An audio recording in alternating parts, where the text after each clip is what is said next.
નમસ્કાર વિદ્યાર્થી મિત્રો, ફોર યોર એક્ઝામ યુટ્યુબ ચેનલમાં હું આપ સર્વેનું હાર્દિક સ્વાગત કરું છું. આજે આપણે ધોરણ 6 વિષય ગુજરાતી પાઠ 18ના સ્વાધ્યાયનું સંપૂર્ણ સોલ્યુશન કરવા જઈ રહ્યા છીએ.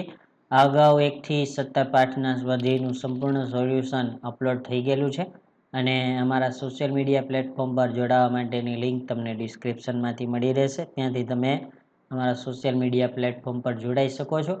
તો આજે આપણે શરૂ કરવા જઈ રહ્યા છીએ ધોરણ 6 વિષય ગુજરાતી કવિતા 18 એકલો જાને રે તેમના સ્વાધ્યાયનું સંપૂર્ણ સોલ્યુશન, જેમાં પહેલો પ્રશ્ન આપેલો છે, તમારી સાથે આવવા લઈ જવા સૌને કેવી રીતે હાક મારો. ચાલો મિત્રો ચાલો, આપણે તો બસ ચાલતા રહેવું, ચાલો એમ કહીને સૌને હાક મારો. આ ગીતની કઈ પંક્તિ આપણને બીવડાવે છે, છતાં આપણે બીવવું જોઈએ? શા માટે? જ્યારે સૌએ બેસે મોં ફેરવી સૌએ ફળી જાય. આ પંક્તિ આપણને પણ બીવડાવે છે, છતાં આપણે બીવવું જોઈએ નહીં. આપણે જ આપણા બાંધવ થાવું, હૈયું ખોલીને મન મૂકીને મનનું એકલું ગાણું દરિયા વિના ગાવું જોઈએ. તમે આવું જે કરવામાં બીજા સહકાર ન આપે તેવું કામ કર્યું છે? અનુભવ કહો. હા, મેં એવું કામ કર્યું છે જેમાં બીજાનો સહકાર મને મળ્યો ન હોય. એક બાળક જેને માતા હતી, બાપ ન હતો, ગરીબ હતો, સૌને સૌ અછૂત ગણતા. પિતાજીને એ અંગે વાત કરીને મેં એને શિક્ષણ અપાવ્યું, અન્ય સુવિધા અપાવી. આજે એ મારી સાથે જ રહે છે, વર્ગમાં પ્રથમ આવે છે. સૌનો અસહકાર છતાં મેં એ કામ પિતાજીની મદદથી કર્યું છે. તમને સાહસ, પ્રવાસ, ટ્રેકિંગ કરવાનું ગમે? તે કરવા માટે એકલા જવાનું હોય તો તમે જાઓ? હા, મને સાહસ, પ્રવાસ કે ટ્રેકિંગ કરવાનું ગમે છે. મારો એ પ્રિય શોખ છે. મારે એકલા જવાનું હોય તોય હું જાઉં, મને ડર ન લાગે. ત્યારબાદ આગળ જોઈએ તો પ્રશ્ન, એકલી પોતાનું કામ કર્યા કરે જતી હોય એવી કોઈ વ્યક્તિને તમે ઓળખો છો? તમારા વર્ગ, શાળા, ઘર, ફળિયા વિસ્તારમાં કોણ? તેમના વિશે કહો. અમારા ફળિયામાં એક આધેડ વયના બહેન છે, તેમના પરિવારમાં કોઈ નથી. હું જોઉં છું વર્ષોથી સવારથી સાંજ સુધી નાના મોટા કામ જાતે જ કર્યા કરતા હોય છે, કોઈની મદદ લેતા નથી. તેઓ નોકરીથી છૂટ્યા પછી અમારા વિસ્તારના આર્થિક રીતે નબળા બાળકોને મફત ભણાવે છે. આ ઉપરાંત ઘણા બધા એવા કાર્યો એકલા હાથે હિંમતભેર કરે છે.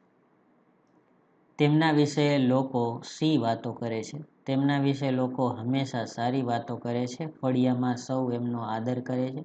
કોઈ મુશ્કેલીમાં હોય ત્યારે એમની સલાહ લે છે અને બીજાને એમના જેવા થવાની સલાહ આપે છે. આ ગીત મુજબ આપણે કામ કરતી વખતે શું યાદ રાખવાનું છે?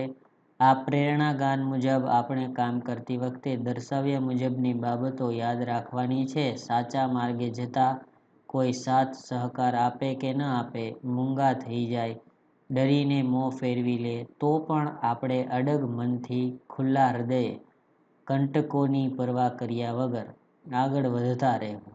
બીજો પ્રશ્ન છે, કાવ્યમાં કહેવાયું હોય તો ખરું કરો અને ન કહેવાયું હોય તો ખોટું કરો. કોઈ સાથ ન આપે તો પણ આપણને પોતાને કરવા જેવા કામ લાગે તે કરતા રહેવું સાચું. ડરી ગયા પછી પણ મોટા ભાગના લોકો કહેવા જેવી વાત કહે છે, ખોટું. કોઈ કામ છોડીને બધા પાછા વળે તો પણ તું તે કામ આગળ વધારજે, સાચું. ચોથું વાક્ય તમને આપેલું છે, તમને જે ગાવાનું મન થાય તે તમારે સૌની સાથે જ ગાવું, ખોટું. જ્યારે બધા સંતાઈ જાય ત્યારે તું પણ સંતાઈ જજે, ખોટું. પગમાં લોહી નીકળે તો પણ તું રામના રાનમાં આગળ વધતો રહેજે, સાચું. રાત તોફાની હોય ત્યારે બધા બારણાં બંધ કરી ઘરમાં જ રહેવું, ખોટું. તું અજવાળું અને હૂંફ આપનાર દીવો થજે, સાચું. એકલો શબ્દ માત્ર છોકરાઓને જ લાગુ પડે છે, ખોટું. ત્યારબાદ આગળનો પ્રશ્ન કહે છે કે આ ઘટનાઓ વાંચો તે ઘટના કાવ્યના કયા ભાગને લાગુ પડતી હશે અને તે લખો. ચાલો જોઈએ હવે ત્યાં શું તમારે લખવાનું છે. ઘટના ક્રમ પાછળ તમારે લખવાનો છે. તો હવે પહેલો ક્રમ જે છે એ તમારે આ દિવ્યાએ મિત્રો સાથે નદી કિનારે જઈ એ તમારો પહેલો ક્રમ થશે. બીજો ક્રમ છે રાજા પોરસે બીજા રાજાઓને યુદ્ધમાં જોડાવા કહ્યું, એ તમારો બીજો ક્રમ છે. ત્રીજા ક્રમે સામા પટેલે એકલે હાથે સીમમાં વૃદ્ધો ઉછેર્યા, એ ત્રીજા ક્રમમાં આવશે. અને ચોથા ક્રમે હીરોએ જોયું કે કેટલાક તોફાનીઓ એક વૃક્ષને હેરાન કરે છે, તો એ તમારું ચોથું વાક્ય થશે. હવે પ્રશ્ન 4 છે કે વાક્ય વાંચો, શબ્દનો અર્થ ધારો, સાચા લાગતા અર્થ સામે ખરાની નિશાની કરો. હાક એટલે મોટો અવાજ. સાંજ પડતા જ મેહુલ બધાને રમવા માટે હાક પાડે છે. ગાંધીજીની હાક સાંભળી લોકો અંગ્રેજો સામે અહિંસક આંદોલન કરવા તૈયાર થઈ ગયા હતા. ટાણું એટલે ચોક્કસ સમય. લૂચો વરસાદ બરાબર નિશાળ જવાને ટાણે જ આવે છે. ચંદુ અને રમેશ ફિલ્મ જોતા હતા તે ટાણે જ એક બિલાડી ઉંદર પકડવા કૂદી. નીંગળતું એટલે કે ટપકતું. તેમાં તમારે ફિયોનાની આયાની આંખમાં ગુસ્સો નીંગળતો હતો. સહેજ તડકો અડતા જ તરલિકાના પપ્પાને પરસેવો નીંગળવા લાગે છે. રાન એટલે કે જંગલ. ગીરનું રાન સિંહ માટે પ્રખ્યાત છે.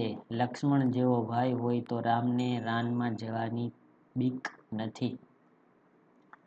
પ્રશ્ન 5 છે શબ્દ અને તેનો અર્થ વાંચો. આપેલ વાક્યમાંથી જે વાક્યના શબ્દ સાચા અર્થમાં વપરાતા હોય તેની આગળ ખરાની નિશાની કરો. આ જ શબ્દનો પ્રયોગ કરી તમારું વાક્ય બનાવો. મોં ફેરવવું, મદદ કરવાની ના પાડવી. અદિતિ રોજ જાતભાતની બોલપેનો લઈને શાળાએ આવે છે, પણ પોતાની પાસે બોલપેન ન હોવાથી કોઈ તેની પાસે માંગે તો તે તરત મોં ફેરવી લે. બોલપેન ન આપે તે જ ન આપે. ત્યારબાદ ખુશીએ મોહિનીને પોતાના ગૃહ કાર્યમાં મદદ કરવા કહ્યું તો મોહિનીએ મોં ફેરવી લીધું. બીજું છે હૈયું ખોલવું, ખાનગી વાત કહેવી. સરલાની મમ્મી તેની બહેનપણી જેવી છે. સરલા મમ્મી આગળ હૈયું ખોલીને વાત કરી શકે છે. મારા ફોઈ હંમેશા મારી મમ્મીને હૈયું ખોલીને બધી વાત કરતા હોય છે. દીવો. દીવો થવું, માર્ગદર્શક થવું, રસ્તો બતાવનાર થવું. પાંડવો જ્યારે જ્યારે મુશ્કેલીમાં આવતા ત્યારે કૃષ્ણ તેમનો દીવો થતા. મુશ્કેલ કે સંકટ સંજોગોમાં જે દીવો થાય તે જ આપણો સાચો સગો. પ્રશ્ન 6 આ પંક્તિને જે અર્થ તમને યોગ્ય લાગે તેની સામે ખરાની નિશાની કરો. સૌના મોં સિવાય વાત કહેવાની હિંમત કોઈ કરતું નથી. તારા મનનું ગાણું એકલો ગાને રે, તને જે કરવાનું યોગ્ય લાગે તે કર. ત્યારબાદ આગળ જોઈએ શું છે હવે તેમની અંદર. સૌ ખૂણે સંતાય, મુશ્કેલી આવે ત્યારે ફક્ત પોતાને બચાવજે. લોહી નીકળતે ચરણે, પોતાને ખૂબ તકલીફ હોય તો પણ. ઘનઘોર તુફાની રાત એટલે ભારે મુશ્કેલીનો સમય. 12 વાસે તને જોઈ, મદદની ના પાડે. વીજે સળગી જઈને દીવો થવું, મુશ્કેલી વેઠીને મદદ કરવી. હવે પ્રશ્ન 7 કહે છે તમને શું લાગે છે? યોગ્ય વિકલ્પ સામે ખરાની નિશાની કરો. મોટા ભાગના લોકો કહેવા જેવી વાત કહેતા ડરે છે, કારણ કે તેમને લાગે છે કે તેથી તેમના સંબંધો બગડશે. મોટા ભાગના લોકો હિંમત કરતા નથી, કારણ કે તેમને આરામનું જીવન ગમે છે. બધા લોકો મુશ્કેલીમાં હોય ત્યારે દરેક જણ ફક્ત પોતાનું ઘર સાચવે છે. 8મો પ્રશ્ન છે શબ્દ શોધીને ચર્ચા કરો. અભિમન્યુ માટે કઈ કઈ પરિસ્થિતિઓ મુશ્કેલી ભરી હતી, તેમ છતાં અભિમન્યુએ શું કર્યું? તો અહીં તમને પ્રશ્નનો જવાબ આપેલો છે. અભિમન્યુએ મુશ્કેલી ભરી પરિસ્થિતિ એ હતી કે તેણે પદ્મવ્યૂહ ભેદવાનું સામર્થ્ય અને જ્ઞાન હતું, પણ બહાર નીકળવાનું જ્ઞાન ન હતું. છતાં અભિમન્યુ પદ્મવ્યૂહ ભેદવા તૈયાર થયો. તેણે જયદ્રથનું વચન સાંભળ્યું. પાંડવો પદ્મમાં પ્રવેશી શક્યા નથી. અભિમન્યુને થયું હવે પોતે એકલો જ છે, બહાર નીકળવાની વિદ્યા એની પાસે ન હતી, છતાં એકલો ઝઝૂમ્યો.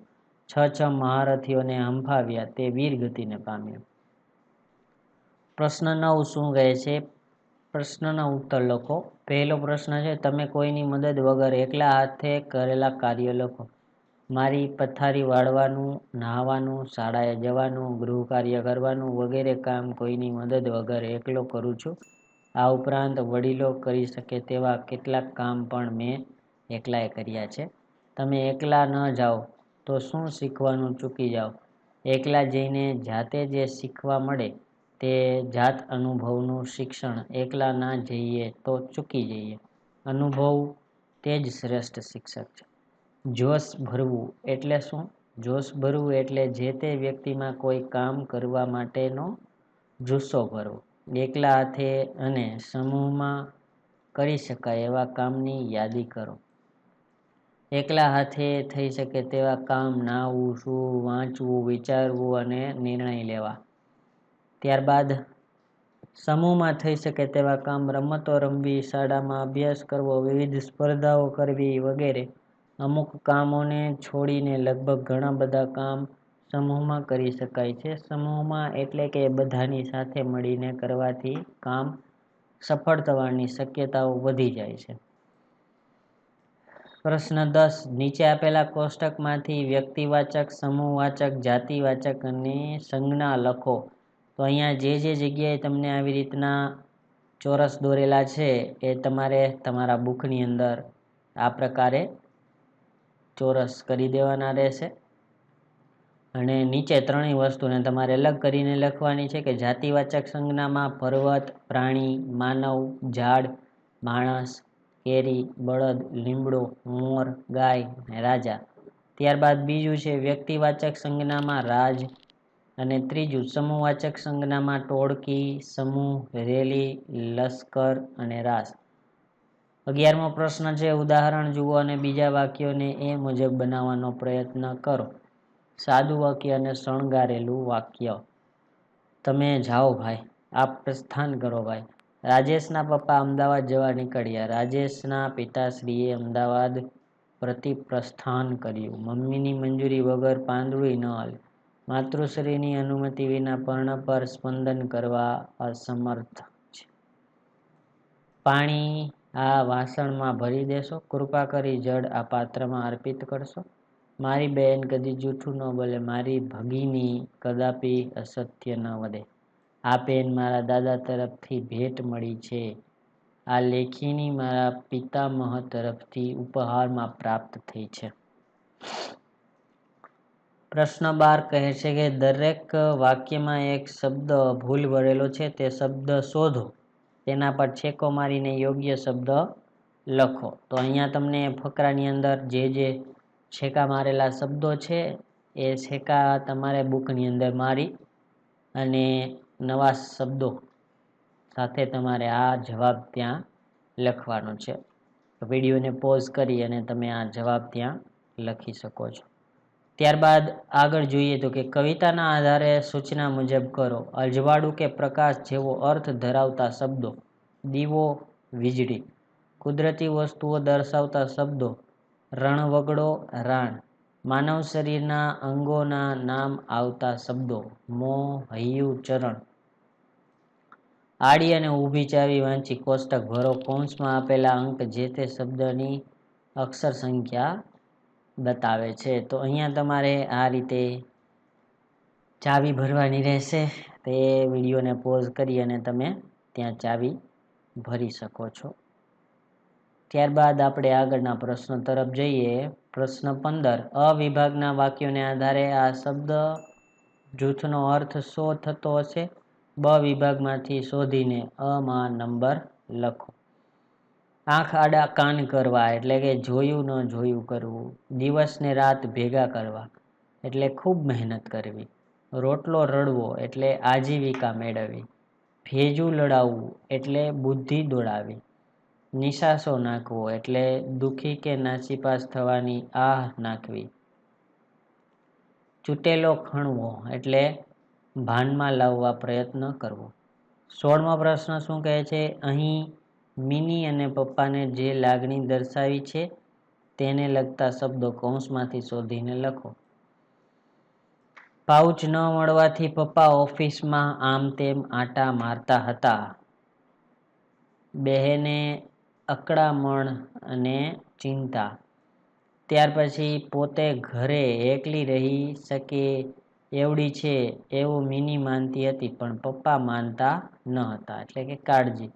મિનીને હસાવવી એ જ પપ્પાના જીવનનું ધ્યેય હોય એમ લાગતું હતું. વહાલ. મિની પપ્પા મમ્મીના ફોટાને ઘડીભર સ્થિર થઈને જોતી રહી, એટલે વિસ્મય. મિનીને જોયું કે પપ્પા પોતાનું પાઉચ ઘરે મૂકીને ઓફિસે જતા રહ્યા, એટલે ચિંતા. પપ્પાએ આખી ડાયરીના પાના ઉથલાવ્યા અને પાઉચ ફંફોસી નાખ્યું.